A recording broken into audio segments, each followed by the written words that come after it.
Йоанските сауни са подходяща температурата, която се използва от 80 до 110 градуса. Йоанската сауна е с влажност на въздуха между 3 и 6%, като температурата в нея е между 80 и 110 градуса. Йоанската сауна е полезна за хора с сърдечно-съдови проблеми, укрепва дейността на сърдечно-съдовата система, подобрява кръвообращението, изхвърлят се токсини от тялото. Парната баня е вид сауна, просто парата е основното при нея, което се използва. Също така температурата в парната баня е 45 градуса и влажността на въздуха е почти 100%. Така, парната баня се препоръчва, доста полезна е като средство преди козметични процедури.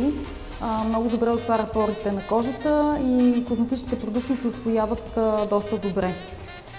Също така парната баня оказва доста благоприятно влияние, когато човек има мускулна треска или проблеми, травми, мускулни наранявания. Също така действа и противовъзпалително. Хромотерапията, така съчетана с хидротерапия, наистина оказва доста благотворно влияние върху организма.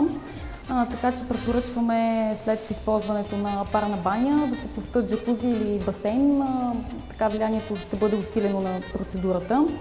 Като при хромотерапията различното въздействие на световете оказва и различен ефект върху тялото на човек. Така, например, червеният цвят покачва настроението, подобрява се кръвообращението и адреналина също се повишава. Жълтият цвят увеличава мисловната дейност, творческите процеси, също така действа против депресивни състояния. Зеленият цвят пък от своя страна действа успокояващо, релаксиращо и противостресово. Синият цвят е подобен на зеления, също така оказва влияние върху нервната система и най-вече върху стреса влияние. Шоковото ведро е студена процедура в спа центровете, като то е процедура, която се прави след използването на сауна предимно, тъй като температурата в сауната е по-висока и така температурата разлика, която се получава при използването, се отразява по-добре на организма, съответно на кръвообращението. Шоковото ведро, водата, която е в него, е около 5 градуса.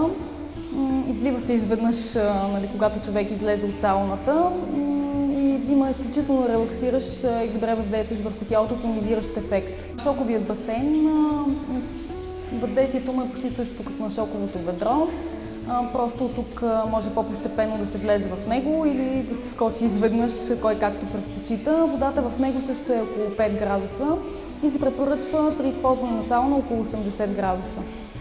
Очакваме ви отново, за да ви изненадаме с нови процедури и терапии специално за вас.